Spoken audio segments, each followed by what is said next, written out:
Now I will try to make a figure where we will see all the transformations what we will have to do, and what I tried to explain before regarding the Laplace transform and others. Let's try to make a figure where we have the plane, the complex plane of the characteristic exponents. Okay, these are lambda. Okay, the characteristic exponents, and this is 0. And we know that here, this is the real part, imaginary part. We must be on the left half of the complex plane, and yeah, it wanted to be vertical. Yeah. And we know that if we have a time history here, okay,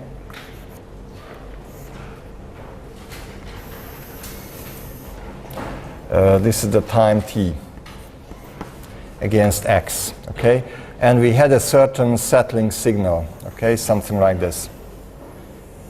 Okay, it vibrates like that.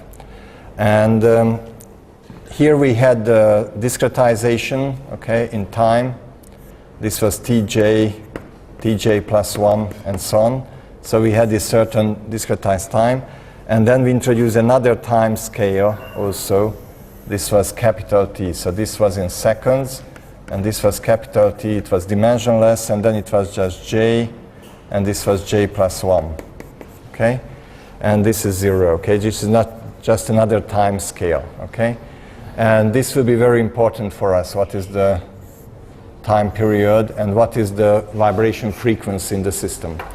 Now, if we do the Laplace transform, okay, this is the Laplace transformation.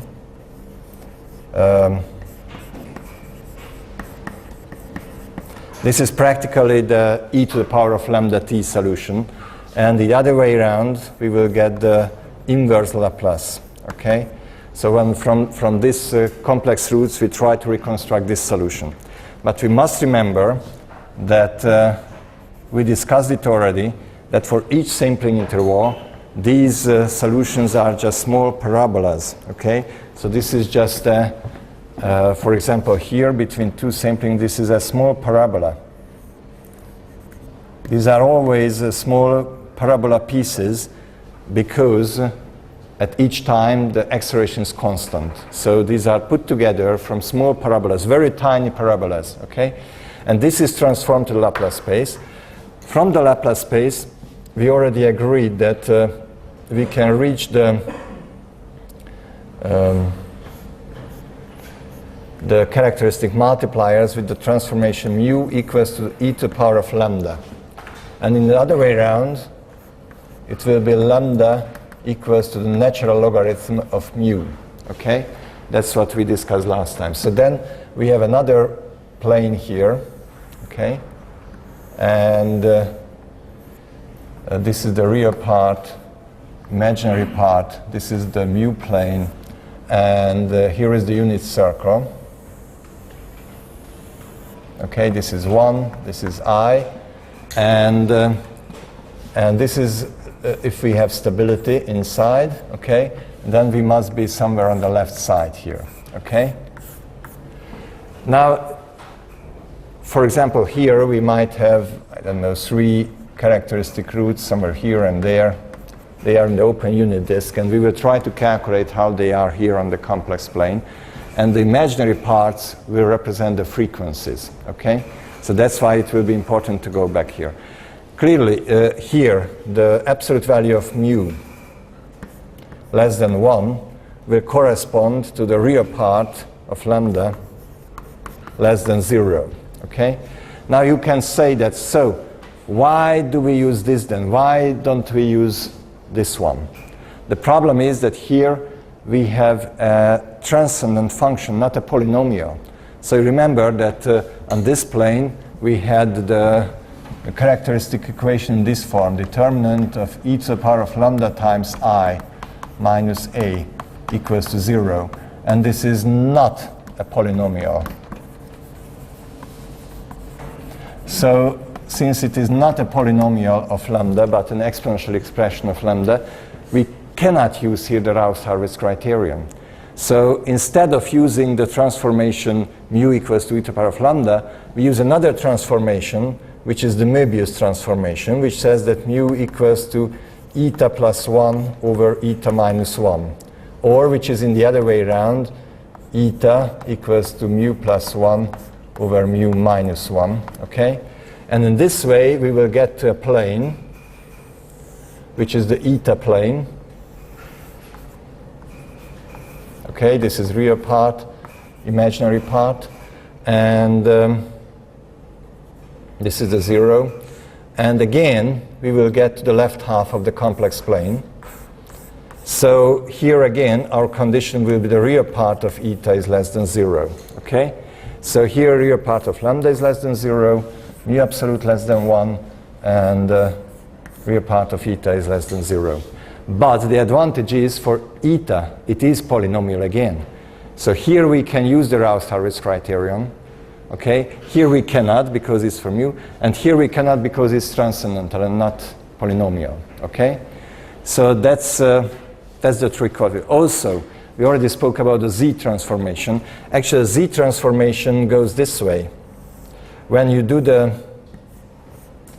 this is the Z transform, okay? The Z transformation, or with the scriptic Z, sorry. That's the Z transformation, okay? When you do the Z transform, when you, from the time domain, you get directly the characteristic multipliers. And in the other way around, it is the inverse of the Z transformation, okay? So it is Laplace, this is Z transform, okay? I don't know how far we will go today, but even here we will have two more. So if you can leave some space in your exercise book here, then it might be useful later, okay? So, and actually from here, these will be again transformed to the left half of the complex plane. Good? Yes. So let's see what's going to happen if we are at the stability limits, okay? Because now we are going to calculate the vibration frequencies at the stability limit. Where is my cleaner? There it is there, okay?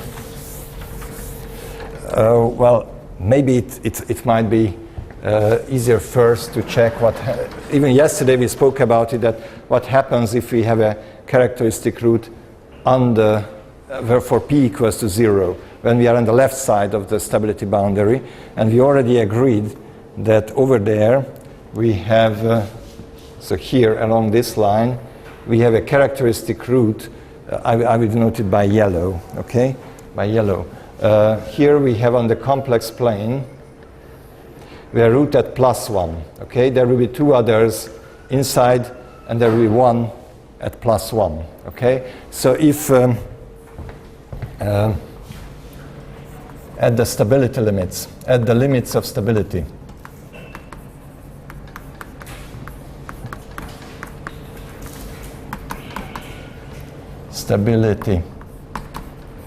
okay, at the limits of stability. First, static loss of stability.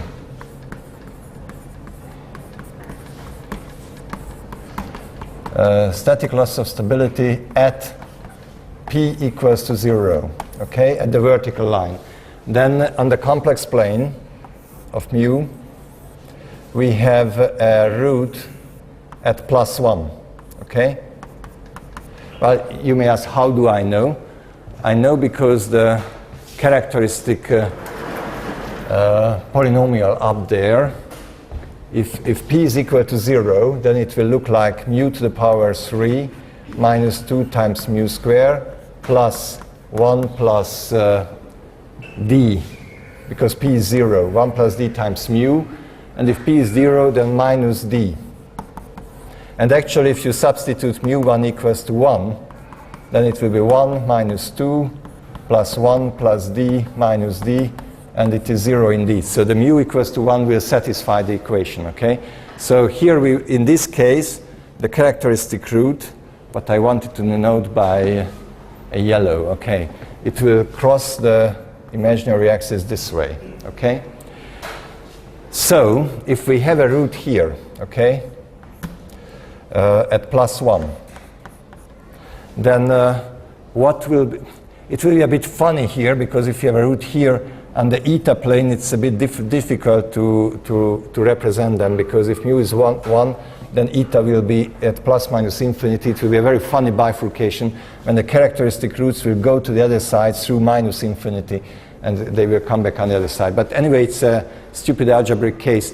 We don't have to deal with it because we know directly where is mu, and then we can calculate it backwards. But let's see how much is lambda. So if you want to calculate lambda, which is the natural logarithm of mu, it will be the natural logarithm of 1, okay? And usually it could be, you see, if you want a first-year student, undergraduate student to fail in complex analysis, that you give them this problem, and usually they give the answer is 0. But of course it is not only 0, because actually it should be written as the natural logarithm of e to the power of, how to write it, I times k times pi, or something like this, okay? Where k can be equal to 0, ±1, ±2, and so on, okay? The reason is that if you see this root here, if you add the 2 pi, it is the same value, okay? So if you want to write down this e to the power of I k pi, it will be cosine of k pi. Oh my goodness, I think it's 2k pi, yeah? I forgot about the 2. Yeah, it must be 2k pi, you see. I told that you can make a first-year student fail, and I already made it wrong. So sometimes 2k pi, okay? And then it will be cosine 2k pi plus I times sine 2k pi, okay? But cosine 2k pi is equal to 1, and sine 2k pi is equal to 0, so actually it is 1, okay? So all these numbers for any value of k, they are always 1. But this means that if in the complex plane, they call it, it was Riemann who introduced it, and he called it Riemann leaves, okay? That then this will mean actually that lambda, which is the natural logarithm of 1, it is equal to I times 2k pi, where k can be 0, 1, ±1, ±2, and so on. So the funny thing is that we have infinitely many characteristic roots. Infinitely many, because where are they? They are all at 0, and they are at 2 pi, 4 pi, minus 2 pi, minus 4 pi. So it is I 2 pi, I 4 pi, minus I 2 pi, minus r 4 pi, okay? So if it goes out here, okay, it will go out here at 0, but there will be a lot of further frequencies which actually will have very small amplitudes, okay? And the first, it's a bit shocking that why do we have all these infinitely many zeros? But if you go back to the solution and you look at it, you have to see that these are parabolas. And if you do the Fourier transform of this, the parabola is a polynomial. So if you do the Fourier transformation, it will contain infinitely many frequencies in it, because it's not a clear harmonic function. So the Fourier transform of a harmonic function will contain infinitely many components in it. So these very tiny parabolas will cause that the frequency content is so rich. It is not as simple as just you would think first, okay? And I must say this was the easy case, because now the more, this is not actually, because it goes out at a 0, it will practically mean that there will be a solution. It will go like this. It will just go away in the wrong direction. So this yellow curve, or orange, or I don't know what, it will produce something like this, okay? It will just go away like this to infinity, okay? But these pieces are parabolas. And when you do the Fourier transform, the basic component will show this exponential leaving, okay? That's the static loss of stability. But these small components will be described by the higher frequencies in it, okay? So but otherwise it was just a simple exponential thing. Now let's see the red case, the more complicated one. Where is the red chalk? Okay, this will be on the right-hand side of the stability chart, somewhere here, okay? And if we are here, then on the complex plane, we will have characteristic roots which are complex conjugate in the mu plane, okay? And this will be the dynamic loss of stability if we apply too large gains. And this is the vibration what we can see at the experiments, okay? This will be the dynamic loss of stability. So let's go back here. So it was the static loss of stability, and the second will be the dynamic loss of stability.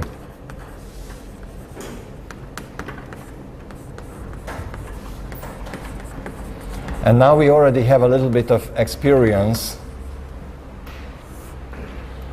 that what's going down. This is when at the Hurwitz determinant is equal to 0.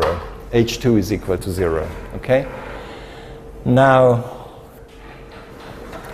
I will use red, okay? And I will put these red stuff here. So we will have these complex conjugate zeros. And the third will be maybe somewhere here. It doesn't matter. It will be some real value which is comes. And this will be, say, mu1. And this will be mu2. And they will be complex conjugate. And now, as they go out, it will lose stability, okay? Now let's try to calculate that what will happen here. To do this, first, we have to check where are these roots in the eta plane. And here also, they will be at the imaginary axis somewhere, maybe here, okay? These are 2. And funnily enough, this will eta 1 will be down, and eta 2 will be up, okay? So these will, and they will actually go to the other side, okay? Now I will show you soon, just for the figure I try to show. And the third, say if mu3 is here, then here will be eta 3, okay? And now these will cross the imaginary axis, okay?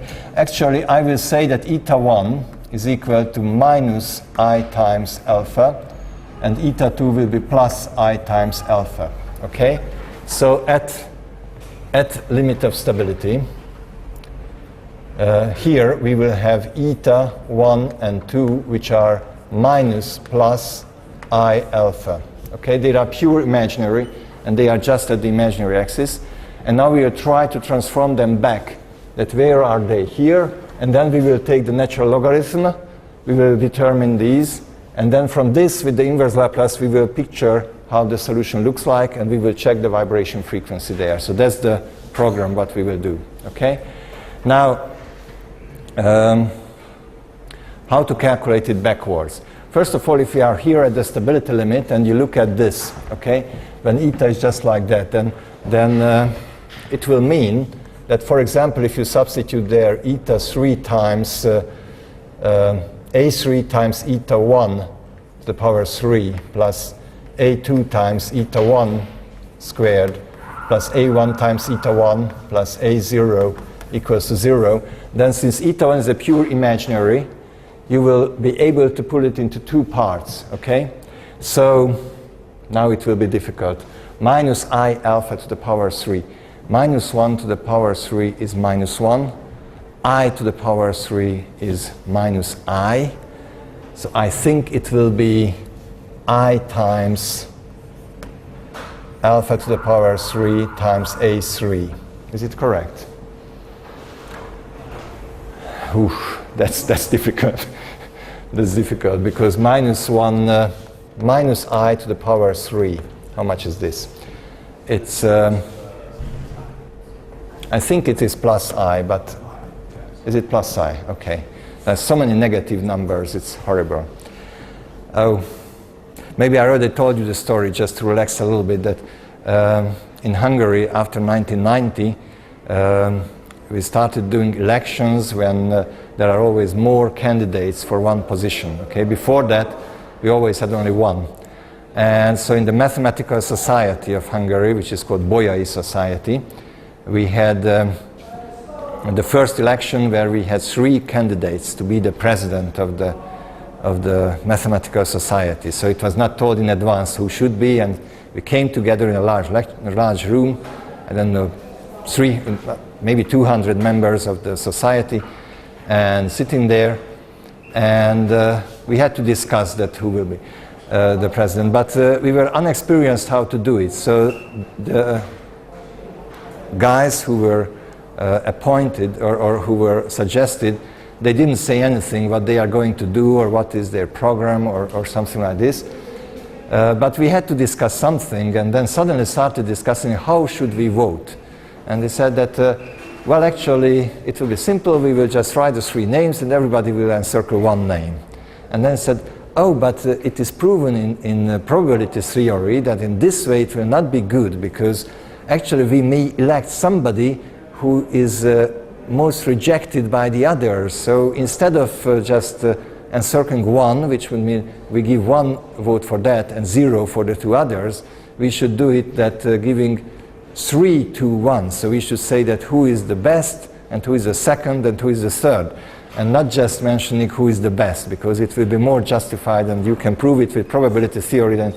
And then a huge discussion started, because then another mathematician said, no, it will not go this way. Then we shouldn't have it with 3 to 1, we should have it with 1 to 3, and who gets the smallest amount, that will be answer. The whole mess, the discussion went on and on for 2 hours, how should we vote? Finally, in the end, we agreed that, okay, it will be 1, 2, 3. 1 is the best, second is the second. And then a committee will add all the numbers, and the guy who will have the less number, he will be the president. So they already started distributing the papers, and at that time there were no computers or something.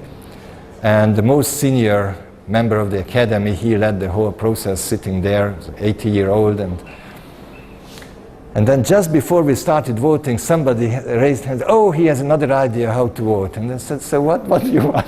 We're already so tired. He said that instead of using 1, 2, 3, we should use 1, 0, and minus 1. Because in this way it will be easier to add the numbers in the end, the plus 1 and the minus 1. And then there was silence in the room. Everybody was frozen, and this member of the academy just sitting there playing with Hinder. Everybody's looking at him, what he will say. And he said, I do not support this suggestion. As we all know, it is very difficult to calculate with negative numbers. So let's forget it. So the 80-year-old guy said that. So actually, any time when I have problems like this, it comes into my mind that even that old member of the academy said that it's very difficult to do calculations with minus 1. So let's keep with the 1, 2, 3. But anyway, this time we have to do it, and you will check me whether I'm doing the right. Is it easier? It's easier because it will be minus. It will be minus a2 times alpha squared, yeah? Because minus I squared is minus 1. Good. The next one will be minus I alpha A1, and the last one will be plus A0. That was the easiest actually at the end. So now if you select the real and imaginary part, then the real part will say that minus alpha squared times A2 plus A0 is equal to 0. The imaginary part will say that alpha to the power 3 times A3 minus A1 is equal to 0. Is it correct? Minus alpha times A1, okay? Minus alpha times A1 is equal to 0. From this, alpha can be calculated as the square root of A0 over A2, And from this, you can calculate alpha as the square root of A1 over A3. Okay? Now, for the first glance, you say that, oh, but now which one? Either this way or that way. But actually, they are the same. Okay? Why are they the same? Because equal. Because why? Because A0 over A2 is just the same as A1 over A3, because A1 times A2 minus A0 times A3, which is just the Hurwitz determinant to 0. So along that line, okay, these two values are the same, because the Hurwitz criterion just says this. So this is what it says, okay? So actually it doesn't matter which way we calculate, okay? So I think it's easier if we use A1 over A3, because A3 is 1, no, wait a minute, I will check it in my side. I cannot remember exactly which one is easier, but A1 over A3 is easier, okay. Or A0 over A2, P over 2, T2 plus D. Where are they? Yeah, I will use the one where is only one P, because P should be substituted at the boundary, okay? So I will use A0 over A2, okay? So I will say that alpha is actually equal to the square root of A0 over A2, which will mean that it is the square root of A0 was equal to 4 plus 2D, yeah? 4 plus 2D, and there was a 2. So I will write simply, so it's 4 plus 2D over 2 times D minus P, yeah? 2 times D minus P, and then I can divide everything by 2. So it will be the square root of 2 plus D over D minus P1 at D. So actually, if I really want to spell it out, how alpha depends on D, because you see, these roots will move around depending on where we are, and this is determined by D. So D can be between 0 and 1, and actually we should substitute it. So if I want to get really in closed form, I don't want to write too much, but this would be 2 plus D over D minus and P1D, which is minus 2D plus 3 and minus the square root of 9 minus 8D, okay? So this would be the expression, okay? And you can simplify it even further. It would be 3 minus, because I have to substitute the P1D at the limit, okay? And actually here, D varies between 0 and 1, okay? So D is in the interval 0, 1. And then as you move along that, you will see how these alpha values move over there, okay? So I will use this for alpha, and then I start going backwards, and let's calculate now mu, okay? So it means that mu, I will pull it a little bit further down, and I will say that mu is equal to minus I alpha. So the definition is that it is eta 1 plus 1 over eta 1 minus 1. This will be mu 1, the upper value, okay? And then it will be minus I alpha plus 1 over minus I alpha minus 1, okay? Oh, yeah. I just mentioned already that I had a very good professor in complex analysis. He smoked a lot, but actually he was very good in complex analysis, and he taught me how to do these things. And of course, when you have a complex number in the denominator, you always have to multiply it with the complex conjugate, okay? So here I should multiply it with plus I alpha minus 1 over plus I alpha minus 1, okay? And again, we can practice calculations with negative numbers. Oh, my goodness. The real part, so in the denominator we will have 1 plus alpha square. It will be 1 plus alpha square, yeah, in the denominator.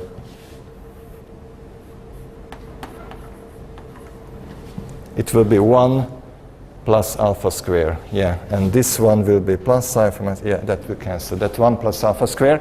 And at the top, the real part, it will be minus 1, and this will be alpha squared. So it will be alpha square minus 1. The real part should be alpha square minus 1. I will check it. I don't want to make a mistake, but I hope the real part is alpha square minus 1. Yeah, that's correct. Or actually, I will write it this way. It will be nicer. In the denominator is alpha square plus 1. In the upper part is alpha square minus 1. Okay? This is the real part. And the imaginary part is actually positive plus I times, and this will be 2 times alpha over alpha square plus 1. Okay? So, yeah. Okay? And now you have to see that alpha is equal to this. So I should substitute this stupid expression, okay, into here. And then I will get mu as a function of d. And I will see how it moves along the circle as I move the value of d up and down there. Okay? Yes, it's correct, I think. Yeah. Now the next question is that if I want to transform it further back, I will need its absolute value and I will need its arc, the angle. Okay? So I will need the absolute value of mu. It's here, okay? This is the absolute value of mu. But actually, I think it should be 1. If we did the correction, if we did the calculation correctly, the absolute value of mu will be 1. And this angle here, this will be denoted by omega. Okay? Already shows that this will be the frequency. Okay? This will be the vibration frequency. So let's see whether it's correct or not. So if we try to calculate the absolute value of mu1, it will be the square root of the real part square mu1 plus the imaginary part square of mu1. And actually the square of this is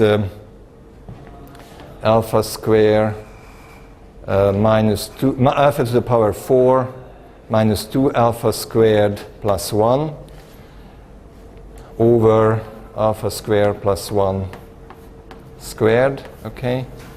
And then the other one will be 4 alpha square over alpha square plus 1 squared, okay? And this was just a quick check that indeed it will be 1, okay? So we are okay in this respect, okay? The absolute value of mu1 is 1 indeed. We did not make a mistake, or we hasn't made a mistake, okay?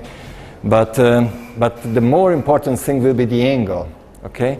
Now let's see how to calculate the angle. The tangent of omega, it will be the ratio of the imaginary part of mu1 divided by the real part of mu1, okay? And so the imaginary part is 2 alpha over alpha square plus 1. The real part is alpha square minus 1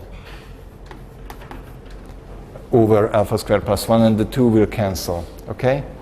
So actually from this we could, with arc tangent, we could calculate omega, okay? How much is omega? So again, watch out. First, we will set the number d where we are along the curve, okay? Say if I want to calculate it here, I will substitute d equals to 5 or 8, but I can calculate here or there, anywhere along this line. With this d, we substitute into this formula and we will get alpha. Then with alpha, we can calculate the tangent of omega. And if we know omega, then we know that from this, that actually mu1 can be written as mu1 absolute value times e to the power of I omega. But since mu1 absolute is 1, it will be simply e to the power of I omega. But we remember that when we do the natural logarithm, we will have to add I times omega plus 2k pi, okay, where k is equal to small k, equal to 0, plus minus 1, plus minus 2, and so on, okay, because these will also be the same values, okay. So now when we try to calculate backwards the lambdas, then there will be a series of lambdas, infinitely many, which come from the natural logarithm of mu1. And actually the natural logarithm of this, the natural logarithm of e to the power of I omega plus 2k pi will be omega plus 2k pi. K is equal to 0, plus minus 1, plus minus 2. Okay? And all of you who already learned delay differential equations, you are not surprised, because we must have infinitely many characteristic exponents, because the time delay systems are infinite dimensional. It is just a special luck that with this Z transform, we managed to describe them by 3 only. Okay? So where are these roots? And of course, if you calculate all the series from lambda 2, on the other side, this will be the complex conjugate, so you will get omega, you will get, sorry, the sorry, the I was missing, equals to I times, I times, okay, these are pure imaginary. And this will be minus I times omega plus 2k pi, again, okay? And there will be a lambda 3, which come from the third root, which is somewhere inside. Where is it? So it doesn't matter. It will go. Okay, let's try to picture them. Okay. So now we did all this calculation, and I will picture them here. So here we go further back, and here we will get that there is an I omega here. Okay. And there is a minus I omega here. Okay. So this is I omega. This is minus I omega. But there is also one here, okay, and another one there. So there is an I omega plus 2 pi. There is an I omega plus 4 pi. There is also funnily enough, there is also an I omega, I times omega minus 2 pi, okay? And also there is a frequency at minus I omega plus 2 pi, my goodness. It's an I times minus omega plus 2 pi. So horribly enough, it will be full of these frequencies all around, okay? But the smallest one is the most important. The smallest one gives the most energy, okay? So it has a lot of roots here, okay? While this one, mu3, it will be transformed. For example, if mu3 is negative, where will it be transformed? It's also interesting, okay? Just, it's not important, but just to practice how to do the calculation. If you want to see this lambda 3 series, infinitely many, then it will be natural logarithm of mu3. It will be the natural logarithm of mu3 absolute value times, because it's a negative real number, you should write e to the power of I pi plus 2k pi, okay?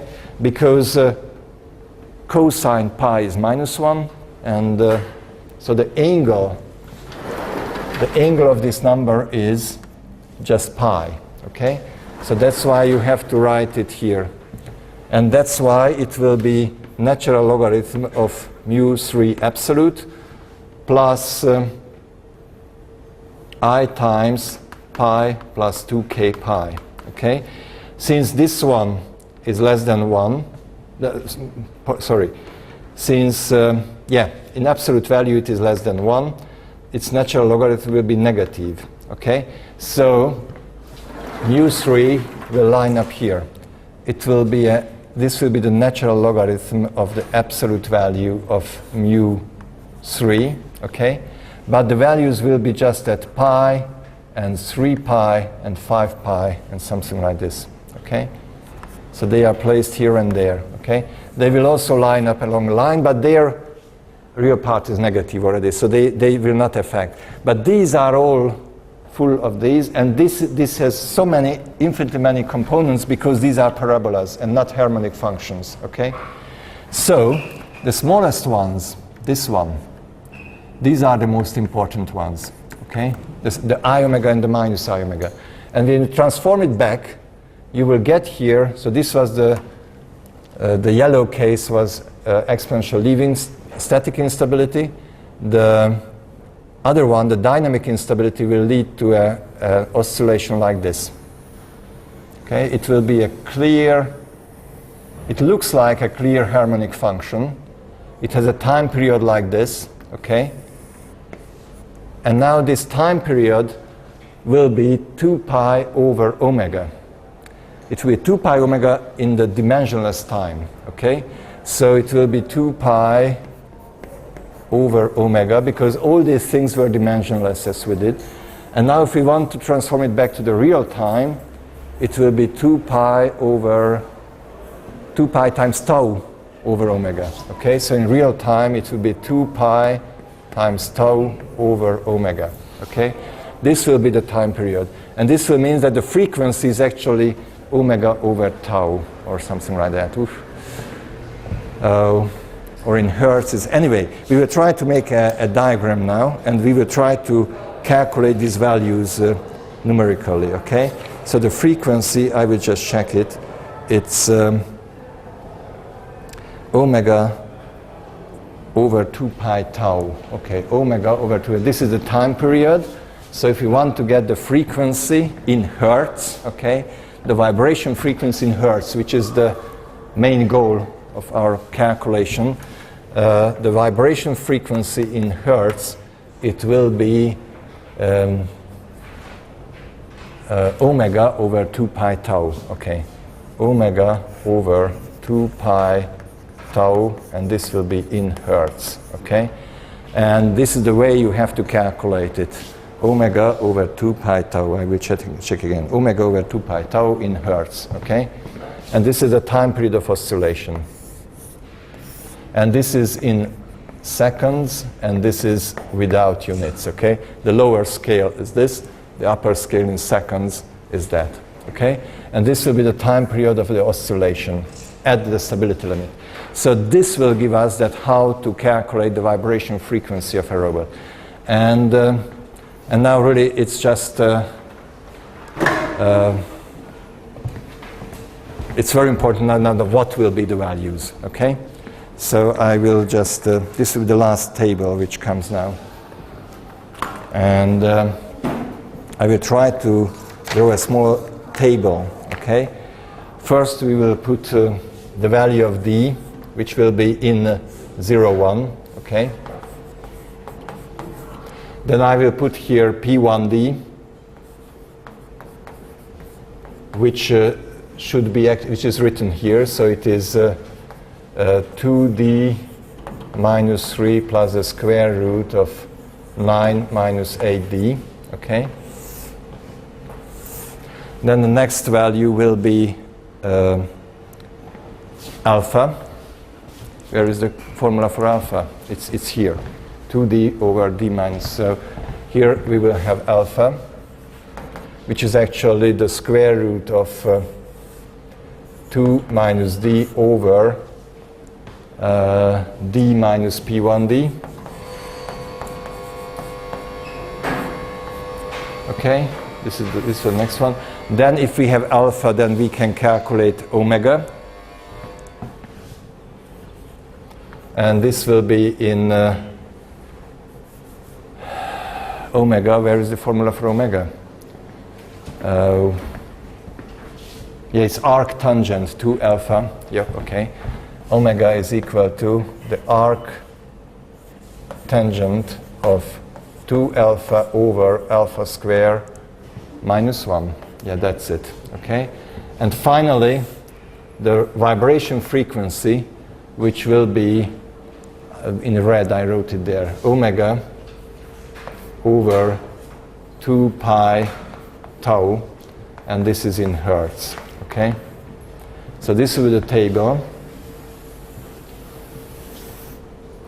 And you know, at the time when I did this calculation first, you cannot explain to you my excitement, because I was so excited. What shall I get? What will be the numbers? Is it really true that the numbers will be so far from each other, and really the frequencies will be so much different? So let's start at 0, okay? When we are down here, okay? At this point, when d is equal to 0. It will be a relatively simple case, or a special case in some sense. But if you put here 0, then you will get -3 plus 3, so clearly P1 will be also 0, because the value of P is 0 there. If the value of P is 0 there, then here in the denominator, you will get 0. And actually, alpha will tend to infinity, because there will be 2 at the denominator. So alpha will tend to infinity. Now, if alpha tends to infinity, then, but here you divide by alpha square, so actually it will tend to 0, yeah? And if it tends to 0, then arctangent also tends to 0, okay? And if omega tends to 0, then this frequency will tend to 0. So actually it turns out that if you are close to here, the vibration frequency, I promised I will picture it here, the vibration frequency, it will be presented here. This is F, the frequency in hertz, okay?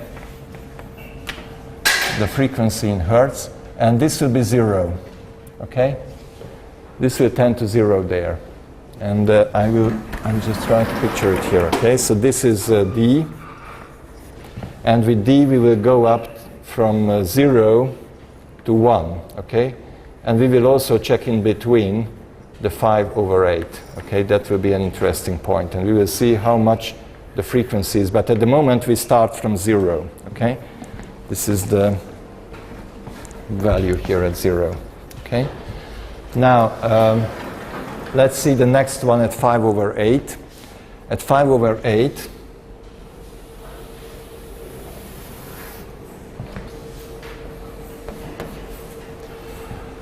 oh, yeah. Yeah, we already know how much is at 5/8. It must be 1/4, yeah. So it is 1/4. Now, if it is 1/4, then the value of alpha, it will be the square root of 2 minus 1, it will be 7/4, yeah? Divided by 5/8 minus 1/4. It's 3/8, isn't it? Is it correct? 3/8. How much is this? I hope I did it correctly, but maybe not.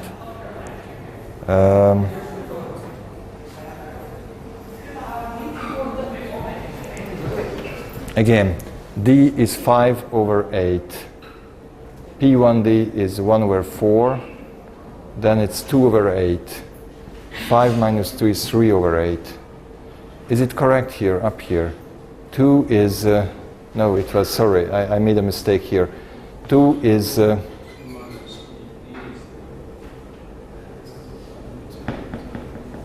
no, I made it wrong here, sorry. 2 is 16/8. 16. Again? It's plus D, thank you very much. Okay. Where? It's 2 plus D. Okay, thank you. Red point. Yeah, it's 2 plus D. I'm sorry, I made a mistake there. Okay. I usually give to students red points if they say something good, and I tell them that I will remember at the exam that you collected many red points. So she already got a couple. Okay. So it's 2 plus D. Then help me again. 2 plus 5/8. How much is that? 16 is 21. 21/8. So it's square root 7. Okay, that's easy. Square root 7. Now if it is square root 7, then here you will get something. It's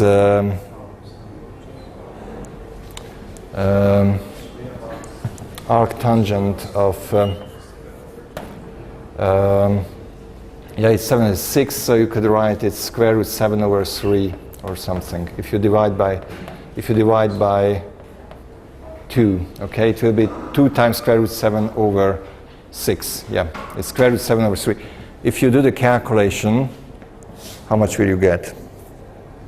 Yes, I did it. It was 0.723 for me, but 0.723. Okay, and now if you divide it by 2 pi, then you will get. Okay, I don't know, how much do you get? 0.723 divided by 2 pi, it must be a very small number. It must be 0. Because 2 pi is 6.28, it should be like 0.015 times 1 over tau. Actually, 1 over tau is the sampling frequency. So we could also write it as 0.015 times the sampling frequency. Isn't it too small? No, it's too small. It's only 0.15, yeah? Sorry. Do it for me, please. 0.723 divided by 2 pi.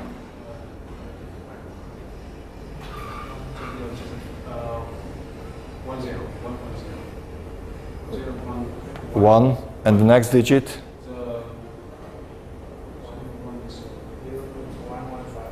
115. Okay, good. That's correct. 0.115. So it means that it will be 10% of the sampling frequency, 10 times smaller than the sampling frequency. Okay, so that's very nice. And at this point, this was a point when I was absolutely confident that the real cause of the instability is the very tiny time delay, because the frequency is actually here. It's 0.115 times the sampling frequency. Okay, Fs, the sampling frequency. Okay, 1 over tau is the sampling frequency. So it's only 11.5% of the sampling frequency. Okay, and now the last one is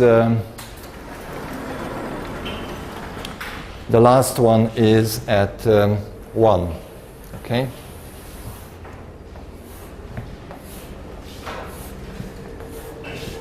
At 1.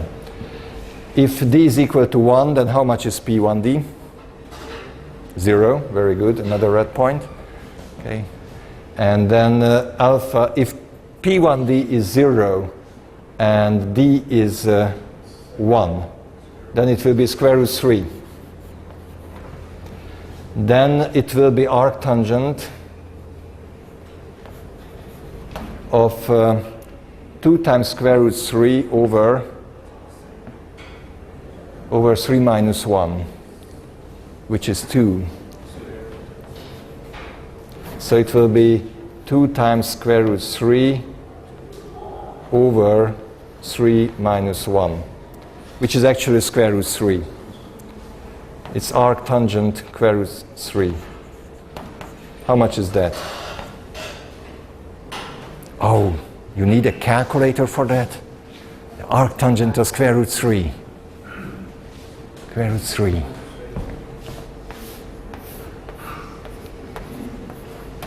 Which is this triangle? It's pi over how much? Pi over 3. That's it. Okay. So it is pi over 3. You see, so this is the point when you see that it's worth doing these lengthy calculations, but you get the reward in the end, that you will get a nice closed form result. Even the pi will cancel. So you will get that actually if omega is pi over 3, then you will get that it is 1 over 6 times the tau. So actually it is 1/6 times the sampling frequency. So isn't it beautiful? So actually you could calculate. It was again a horrible, lengthy calculation. But in the end you have a very simple formula, and you can teach now that don't worry, don't be surprised, the maximum frequency is 6 times lower than the sampling frequency. Okay? And if you are closer to zero, so this point here where you are up here is 1/6 times the sampling frequency. And actually the curve will look like this. It's a little bit curved. It's not exactly linear. If you do it by computer and you calculate it, these are the vibration frequencies. So the main conclusion is, I don't know where to put it. I would like you to see the figure because it's also important. I will write the main conclusion.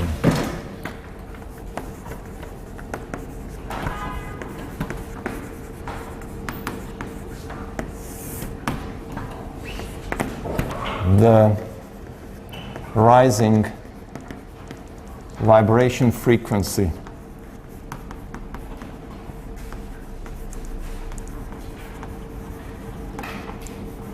is in 0 and the sampling frequency over 6. Okay? So somewhere there. And actually it depends. You see, if you build your robot and your machine and you have no idea about these numbers, you don't know where you put the gains, and you will just rattle around somewhere.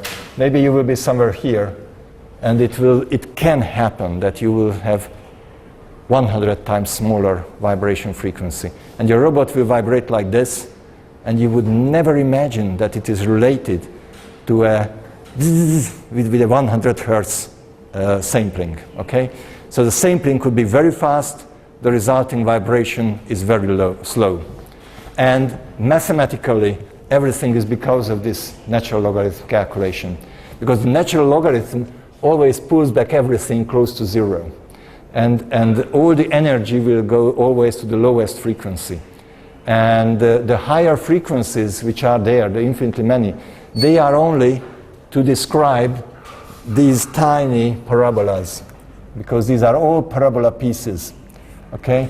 And the parabolas are described by the higher modes up there, the infinitely many frequencies in it. So it's a time-delayed system. It has infinitely many characteristic roots like the neutral differential equations or others. They are lined up like this, okay? But with the help of the Z transformation, these can be investigated very easily, okay? Because there are only a finite number of multipliers, so they have a special structure there. And with the help of this algebraic transformation, which does not have any physical meaning. So this is pure mathematics. This part still has some kind of physical meaning. This is the stroboscopic effect, okay, the sampling. If you see the structure with the stroboscope and only you can see when for certain flashes, then you describe it, you will see this. If you see it continuously in time, you will see that, okay? And the vibration frequencies will be much lower, actually 1/6 times the sampling frequency. Okay. So I think this is time to have a short break now. And is it all right if then we will continue till noon or something? Okay. Maybe I will speak a little bit more on the fastest damping. Okay. How it can, and maybe we will try to fill up these. Okay. These curves there. So let's have a 10 minutes break. Okay.